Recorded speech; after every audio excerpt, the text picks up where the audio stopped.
por exemplo, o caso de racismo, né, que aconteceu de novo no Carrefour, em Salvador, né? Então, só para a gente... vou até espelhar aqui a matéria, Thiago, por favor. Uma matéria aqui da Folha falando, então, só para a gente contextualizar, que um casal negro foi agredido após supostamente tentar furtar sacos de leite em pó em um supermercado Big Bom Preço em Salvador. O dono da rede, o Grupo Carrefour, diz que rescindiu o contrato com a empresa de segurança e denunciou as agressões. Então, teoricamente, pelo que diz, a moça até mostrou, ela abriu a mochila e falou, eu estou levando o leite que eu preciso para minha filha. E aí os seguranças começaram a humilhar o casal, dar tapas na cara, enfim, uma situação horrorosa, assim. E, de novo, no Carrefour, enfim, é o que chama atenção porque a gente lembra daquele caso de 2020, que o homem foi espancado até a morte também, um homem negro, e que mostra essa cultura, né, de que mesmo assim, não adianta, mas a lei precisa ser, eu acho que é uma coisa que vem antes da lei, né, de cumprir a lei em relação a isso. Assim, nós temos um problema muito grave no Brasil, que é o país, ele se constituiu a partir de um determinado momento, para não ser tão taxativo de dizer que sempre foi assim, mas em determinado momento o país se tornou um país oligárquico. O Brasil é um país oligárquico. Sim. Quer dizer, quem está lá em cima, e aí olha para baixo assim e tal, né? Então, deixa a turma de baixo lá embaixo e eu não vou deixar a turma de baixo subir. É isso. Então, assim, é um país oligárquico. Muro, né? Assim, então as pessoas... Quem está numa situação confortável, geralmente luta para manter a sua situação confortável. Assim como a gente está falando dos políticos agora há pouco. Agora, tem um problema que é bastante específico nesse caso, que é uma coisa que eu venho chamando de cultura de subalternização do negro no Brasil. Acho que o grande problema que a gente vive no Brasil é essa cultura que está, como diz o Joaquim Nabuco, fossilizada na nossa cabeça, que a gente não entende uma pessoa negra senão num lugar de subalternidade. Isso faz com que o nosso olhar para essa pessoa seja um olhar específico. Então, quer dizer, eu estou olhando sempre para um subalterno. Sempre me vem à mente aquela cena de um sujeito xingando o policial lá numa casa lá em Alphaville, que é um bairro nobre aqui de São Paulo, e o policial no portão, ele não ousa entrar na casa do sujeito, e o sujeito xingando o policial, era uma briga de casal, né? O policial chega lá e ele não entra na casa. Aí automaticamente a gente pensa, se fosse num bairro de periferia, o policial entraria lá, pegaria esse sujeito pelos cabelos, levaria ele para fora, dava um peteleco nele. Como a gente vê costumeiramente. Exatamente. Então, assim, porque eu acho que pela cabeça das pessoas, passa por esse processo de hierarquização social, assim, se eu bater nesse fulano aqui, não vai acontecer nada. Mas se eu bater naquele outro fulano, vai que ele é filho do desembargador, vai que ele é não sei o que, você sabe com quem você está falando, né? É o famoso. Então, assim, você pega dois pobres diabos que estão lá roubando leite dentro do mercado, né? Ele não vai pensar que, eu não vou fazer isso, eu vou, né, tenho que ser respeitoso. Ele não tá nem aí, porque também a cultura do fulano é uma cultura de violência, né? Eu estava lendo uma matéria esses dias que um menino negro estava falando que sofreu tal, enfim, preconceito, e ele falou que ele tinha uma tática, e eu achei aquilo tão absurdo, de triste, né? Que ele entrava numa loja e ele tinha que fazer movimentos, por exemplo, ele não podia ficar rodando muito tempo na loja, porque senão ia achar que ele é suspeito. Ele não podia ficar muito perto do... Enfim, tinha ali algumas táticas que ele usava para não chegarem, não abordarem ele em relação a a possibilidade dele ter cometido algum crime ou, enfim, ser um suspeito. Eu achei aquilo tão absurdo. Eu falei, gente... Mas é assim, né? Então, eu acho que você tem um lugar de fala para falar sobre isso. Né? Numa palestra no Google, conheço várias pessoas que assistiram, o Google fazia uma série de palestras com funcionários que eram de minoria, ou eram diferentes, ou tinham experiências de vida diferentes que podiam contar para todos os outros. E numa das ocasiões, um funcionário preto levantou a mão, falou assim para o auditório, com 200, 300 pessoas, funcionários da empresa, assim, quantos de vocês já foram enquadrados pela polícia? Aí um ou outro levantou e falou assim, pois é, eu sou enquadrado pela polícia na rua há 10 anos, toda semana. Nossa. Vocês não sabem o que é isso. Vocês brancos não sabem o que é isso. Porque é a cultura de que se é um preto que está andando, pode enquadrar ele, porque alguma coisa ele está devendo. Tem o caso geográfico, né? Então, quer dizer, em determinados lugares a polícia tende a ser mais enérgica, né? Tende a ser. Então, assim, eu acho que tem um monte de coisas que envolvem esse tipo de coisa. Fatalmente, nós somos um povo violento. Não adianta falar que não é, porque assim, cada coisa que acontece por aí, assim, naquele caso do sujeito matar uma torcida, traçalhar um sujeito no campo de futebol. Nossa, que então, assim, acontece aqui. Então, assim, as pessoas são violentas mesmo. Infelizmente, é assim. E aí, claro, soma-se a isso essa coisa da subalternização. Então, assim, eu insisto nesse ponto, assim, de que é muito difícil sair desse lugar de subalternidade. De eu ir visitar um amigo que mora nos jardins ali, e eu chegar lá na porta, na portaria do prédio, e falar, quero falar com fulano. Quem é o senhor? Falei, sou Cicrano. Sou Luiz. Sou Paulo. Sou Paulo. Aí, tá. O senhor veio fazer algum serviço aqui? A vontade de falar assim, não te interessa o que eu vim fazer aqui. Você só chama lá e fala que eu tô aqui, né? Mas eu falei, não, é pessoal. Tá. Aí ele pegou o telefone para ligar, aí ele... Quem é o senhor mesmo? Paulo. Tá. Você não veio fazer um trabalho não, né? Sim, ele perguntou 2 vezes a mesma coisa. Ligou. Aí falou, tudo bem, o senhor pode ir por ali. E me apontou o elevador de serviço. É assim, entende? O Brasil é assim. E aí eu chego... Eu só percebi que era o elevador de serviço quando eu estava lá na porta. Bom, tudo bem. Na hora que eu estava subindo, eu pensei assim, falei, esse sujeito, que é um porteiro do prédio, ele não é um sujeito que é da elite, ele é o porteiro do prédio. Por que ele tem essa atitude? Ele tem essa atitude por quê? Porque apesar dele não ser um sujeito que... pode ser que ele não seja o preconceituoso, mas ele fala assim, se eu peço para esse fulano ir pelo elevador social e a sujeita do apartamento tal cruza com ele me manda embora. Vão reclamar comigo, vão reclamar com a empresa que eu trabalho e eu vou ser mandado embora. Então, para evitar o problema, para mim, eu vou perpetuar esse dado de preconceito que vem de outra pessoa. Cabeça da pessoa preconceituosa. Isso acontece demais, assim. E o Brasil é assim. É assim ainda hoje e acho que vai continuar sendo assim por muito tempo. Lamentavelmente. Desgraçadamente, sim. Agora, eu queria abordar um aspecto da responsabilidade do Carrefour. Nós não estamos falando de um boteco da esquina do rapaz que abriu um boteco hoje que não conhece a lei, ele está sobrevivendo. Não, estou falando do Carrefour, uma das maiores empresas do mundo. Então vamos nos lembrar que no comecinho de abril, o marido da jogadora Fabiana da Seleção Brasileira de Vôlei foi vítima de racismo no atacadão que pertence ao Carrefour em Alphaville. Ou melhor, no Carrefour em Alphaville. 2 dias depois, no dia 11 de abril, uma professora foi seguida enquanto fazia compras no atacadão em Curitiba e chegou lá no segurança e falou, o que você está me seguindo? Eu já fiz isso, inclusive. E ela foi... Já. E ela ficou tão indignada que ela foi para casa dela e escreveu sou uma ameaça e voltou e tirou a roupa na frente dos caixas e fez um discurso contra aquela atitude contra ela. Vamos nos lembrar. Tem um assassinato em 2020 no Carrefour em Porto Alegre, né? E tem outros tantos casos. Então, parece que o Carrefour, que prometeu tanto retreinar seus funcionários, adotar uma nova postura, ainda não percebeu que terceirizar serviços não é terceirizar responsabilidade. E aí depois o Carrefour solta uma nota dizendo assim, olha lá, temos uma imagem, lembra do caso lá de Porto Alegre? Esse é de Porto Alegre. E aí o Carrefour, é o João Alberto de Freitas, né? Isso, demitimos os funcionários envolvidos e suspendemos o contrato com a empresa terceirizada.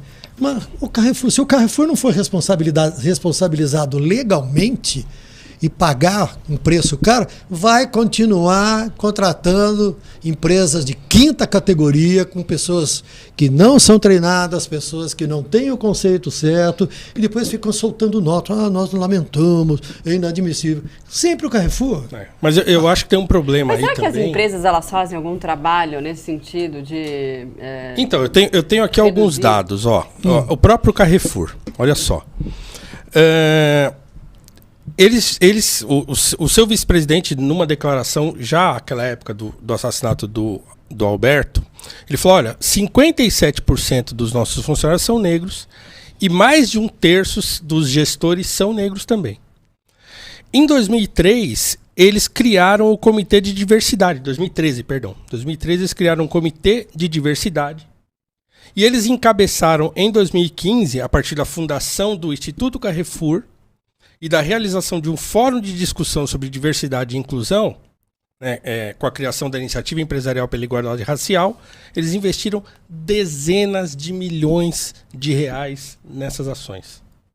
Então, assim, o Carrefour ele já tem feito iniciativas, realizado coisas nesse sentido desde 2013. Então está sendo ineficiente, né? Pois é, muito incompetente. Então, mas é porque eu acho, na verdade, que o problema não é dinheiro, não é o quanto você investe.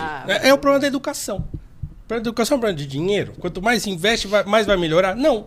Então, assim, às vezes você está investindo errado, às vezes você está investindo numa coisa... Porque, assim, tem um problema que eu acho que é muito grave, que é a falta de impessoalidade nesses casos. Então, quer dizer, aconteceu um caso de 2 seguranças lá, que agora o Carrefour está dizendo que eles não reconheceram pelas imagens. Pessoas que trabalham com eles, parece ter uma tatuagem na mão e tal.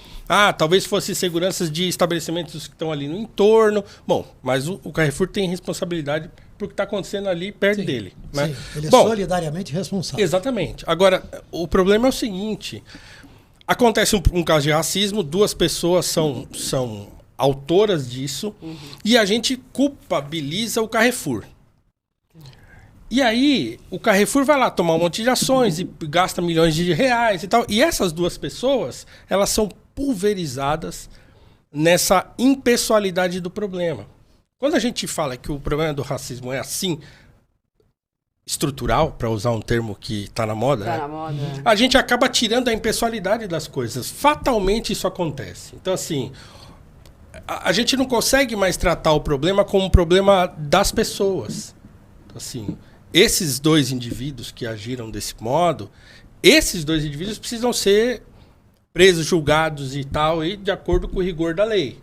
Sim, mas você disse que quando a gente fala dessa questão do racismo estrutural, você acaba tirando a culpa da pessoa. Não tirando a culpa, né? A intenção não é tirar a culpa. Eu acho que assim, não é isso que o próprio livro do professor Silva Almeida defende, não é assim. Ele fala que tem uma responsabilidade individual e tal. O problema é que fatalmente isso acaba acontecendo. Entende? Eu acho assim, é o que eu tô falando. É que no Carrefour tem uma coincidência. Ou melhor, o Carrefour está se reincidindo. E todas as vezes são com empresas terceirizadas. Aí está um ponto. Então, quer dizer, talvez seja o caso de ter o funcionário próprio, né? Porque assim, quem são essas empresas? Quem é dono de empresa de segurança? Então, às vezes é um policial. Sim, muitas vezes. Você não está falando do boteco da esquina, é de uma rede gigante, né? Gigante. Então, assim, é mais barato trabalhar com outsourcing e tal. Então ele vai terceirizar. Você terceiriza lá, e a terceira vai ganhar o saláriozinho dele. E aí ele faz o que ele achar que tem que fazer no meio das gondas. Se ele decidir te perseguir, ele vai te perseguir, vai ficar de olho em você. Pois é. E a gente tem um histórico, assim, da polícia no Brasil, ou das forças de segurança no Brasil, terem esse comportamento truculento. Eu já apanhei de policial, eu era adolescente. O sujeito me parar na rua, eu com um grupo de garotos, e o sujeito me vai pra lá e tal, revistando, madrugada. E ele falou pra mim, vai embora. Quando ele terminou, ele me empurrou. Eu falei, tô indo. Eu já contei isso inúmeras vezes. Falei, tô indo. Quando eu menos esperava, ele me deu um soco na cara pelas costas.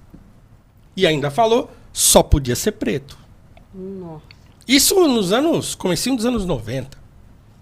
Então, assim, pra quê? A gente não tá fazendo nada, né? Isso é cultura. Isso é cultura. Então, quer dizer, esse comportamento... O que é pior ainda. O que é mais coisa... difícil de ser combatido ainda.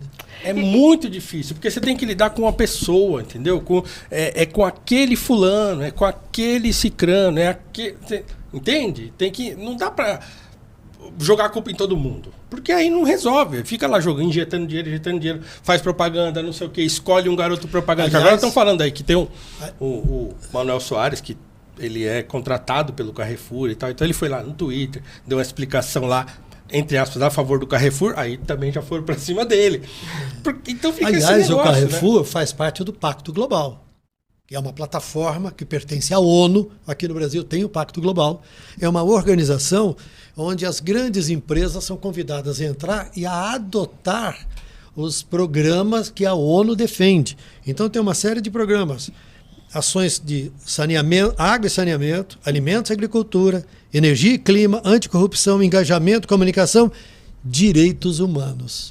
E entre os direitos humanos está o combate firme, definitivo e contra o racismo. E o Carrefour é do Pacto Global. Então, na hora que o Carrefour faz a divulgação das coisas dele, estamos no Pacto Global, respeitamos, papapá. E aí, na prática, que se vê uma outra coisa. Como é que faz? Porque assim, é o que eu estou falando. Então, quer dizer, onde que tá? Qual é a raiz desse problema, entende? Sim, a gente falar que o problema assim, o Brasil é o país mais racista do mundo e tal, não sei o que lá, não resolve. Não. Entende? Precisa atacar. É claro, é um problema de educação, sobretudo. Sim. E aí, assim, é um problema de educação. De base. Né? Começa lá na escola, começa em casa.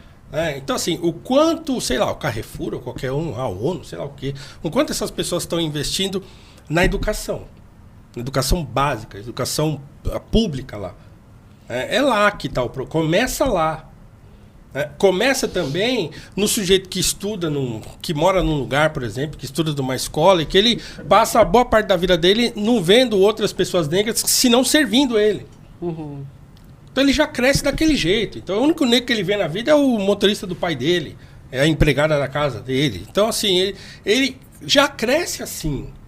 Como é que muda isso? Então não adianta ser... Tem que atacar... O problema é que é um problema de educação. Agora, sim, a gente é violento pra caramba. O brasileiro é um negócio... Agora, brasileiro não, o ser humano é violento. O Vocês ser humano acham é violento que... e aí a lei controla, os costumes tratam de controlar isso. Mas assim, se deixar solto como as coisas rolam aqui no Brasil... Agora, vocês acham que esses casos, né, em que as pessoas filmam e tem uma repercussão gigantesca, né? De certa forma, isso pode ampliar... Claro, eu acho que amplia o debate, né? Não tem nem como não ampliar. Mas inibir as pessoas de fazerem isso ou de pensarem... Porque talvez a pessoa ela não tem noção, né? Eu queria aquela mulher que saiu batendo no entregador. Gente, é uma loucura aquilo, né? De você olhar e falar, mas o que acontece, assim? Então, e aí filmou, teve aquela repercussão absurda. Aí, não sei se esse movimento inibe também esses atos, né? Já que hoje em dia todo mundo tem celular e faz vídeo, posta, enfim. Eu acho que inibe, mas não resolve. Né? Inibe, a pessoa não vai deixar de ser racista, por exemplo, porque as pessoas podem filmá-la sendo racista por aí. Ela vai continuar, aquela anedota da criança. O pensamento está lá. Né? A criança que a mãe manda sentar, ele fala, não quero sentar, e de tanto ela insistir, fala, tá bom, eu vou sentar, mas na minha cabeça eu estou em pé. Então, assim, não adianta, ele vai continuar sendo aquilo. Né? Assim, o que a gente... E assim, quanto mais velho for, né, de geração... Mas tem uma tendência de ter esse tipo de comportamento, de preconceito arraigado. As novas gerações já vão se adaptando discutem um pouco melhor, mais, as escolas tratam um pouco mais disso. Você vê que no outro dia... A escola da minha filha trata bastante, mas não tem um negro na sala dela. Não tem uma criança. Pois é. Outro dia, no Rio de Janeiro, câmeras mostraram uma família que ia para uma reunião num terreiro e a mãe estava com duas filhas, uma delas uma criança de 14 anos, vestidas com as roupas da Umbanda, do Candomblé, me perdoe a ignorância, eu não saberia identificar exatamente, com todas aquelas roupas típicas, né? O motorista do Uber falou, não, no meu carro não vai entrar. Não vai entrar macumbeira aqui, não. Não, mas que isso, meu senhor? Não, aqui não entra. E foi gravado. Ele foi afastado, tirado lá do grupo de funcionários ou de credenciados pelo Uber, mas ele está solto aí, sem dúvida alguma vai fazer a mesma coisa outras tantas vezes. Foi uma rejeição à religião delas. Isso que você falou, por exemplo, da escola do seu filho. Eu nem acho, assim, que... qual é o correto? O correto, então, é incluir pessoas negras como alunos nessa escola. Eu acho que nem precisa fazer isso. Mas, por exemplo, você entra numa escola em que, sei lá, não tem negro. Mas tudo bem. Até aí, tudo bem. Você vai passar os anos de estudo seus, aprendendo história do Brasil, aprendendo as coisas todas, e dentro dessa história que você vai aprender, você também não vê negro. Então você também não aprende na escola que no Brasil nós tivemos e temos pessoas negras importantes, que foram importantes para o Brasil, que fizeram muita coisa, que tiveram médicos, engenheiros e políticos e um monte de gente. Essas pessoas não estão nos livros didáticos, por exemplo. Então, quer dizer, você não vê. Você passa a sua vida inteira, além de não ter negro na sua escola, você também não sabe que no século XIX... Você não tem referência, não né? tem, você não sabe que no século XIX é engraçado, você tinha né? médico negro. Agora Premiado no Japão, na Alemanha. Dr. Juliano Moreira. Ninguém sabe que essas pessoas existem. Aí você fica a vida inteira lá achando que negro não pode ser médico. Mas você não vê. Você nem sabe que existiu. Então, é um processo de apagamento que já dura séculos. E a luta contra isso é uma luta dura. Mas acho que tem um caminho, assim, mas é muito tímido ainda, né? Tô falando na questão das escolas, né? Mas tem um caminho. Inclusive, minha filha ela tem 9 anos. Tá fazendo um trabalho que tem que escolher cantoras negras para representar no final de ano lá. Então, acho que é isso, né? Você mostrar que tem referência, que a sociedade é formada de todo mundo, né? Todo mundo igual e tá tudo certo, né? Ela vai escolher como cantora negra a Beyoncé, a cantora negra lá dos Estados Unidos. Ela não vai escolher a Elisete Cardoso. Eu não sei quem que ela... Eu vou perguntar quem que ela escolheu. A Sandra de Sá. Porque você olha hoje pra música brasileira. Olha pra música brasileira atual. Onde que estão as cantoras negras? No mainstream, acho que não tem ninguém, que eu me lembre. Então, assim, é isso, né? Então, se você trouxer... Se você não for direcionado a escolher alguém do seu país, você nem sabe que essa pessoa existe.